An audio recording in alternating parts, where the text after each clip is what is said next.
This is Bob McFarland, and this is the second video that I promised you on this series of 3 videos on defense.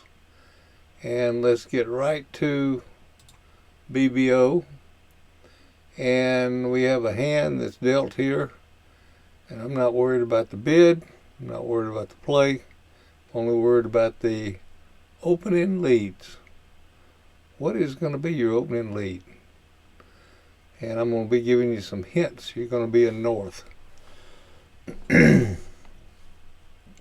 Okay, just to show you how the bidding is going to go, west is going to open with a spade. And you, of course, are going to pass. And then east, although a lot of players will bid all kind of different ways here, I'm not going over bidding. They're going to end up in 4 spades at least, maybe more. But in any case, I'm only interested in the opening lead. Pass, pass, pass. And now, you and north have to decide what to lead. And you have no earthly idea about what to do. Well, let's talk about some general rules. This is a contract in a suit. It's a suit contract. And I'm going to go over the rules for a suit contract, and then there's going to be a little bit of different rules for a no-trump contract, which we'll do next. But in a suit contract, always, and the word always in bridge means do it every single time unless there's a good reason otherwise. Always lead partners bid suit. Well, unfortunately, partner didn't bid, so that one goes out the window. Always lead the unbid suit. Well, we got 3 of those to guess from. Never lead a suit bid by the opponents. Obviously, you don't want to lead spades. However, there's sometimes that you would lead spades. But let's just walk before we can crawl. Crawl before we can walk, rather. Here's a rule that there is no exception to it. If you have an ace, which this hand does not, do not underlead the ace. Now, you know, when they told me about that 13, 15 years ago, when I first started playing bridge, I kept saying, what do they mean by don't underlead the ace? That means if you have an ace X something, ace X anything, don't lead the X. Because it's very dangerous. What if the opponent is sitting there with a king singleton?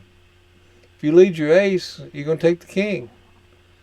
If you lead a small one, he wins, and you're in trouble.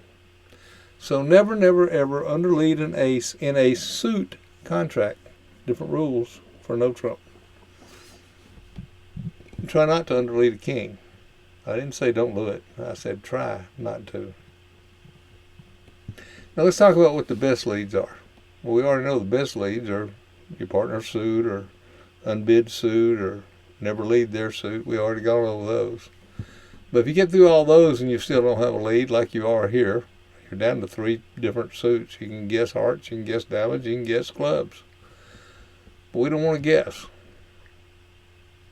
Best lead is normally the top of a sequence. Well, unfortunately, you don't know what a sequence is. And here's the definition.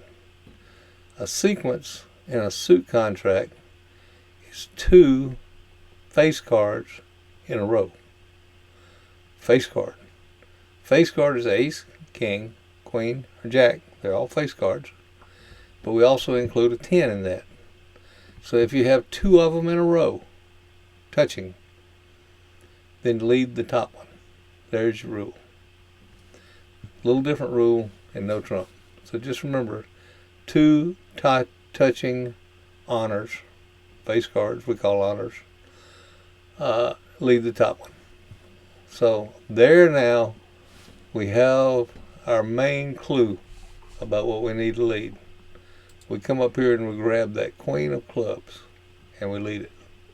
And now you've made a killer lead. Now it might not look like it because he's going to put the 2 on it. This guy's going to maybe put a 5 on it, and he's going to take it with a king. But you hadn't done any damage. you've made the right lead.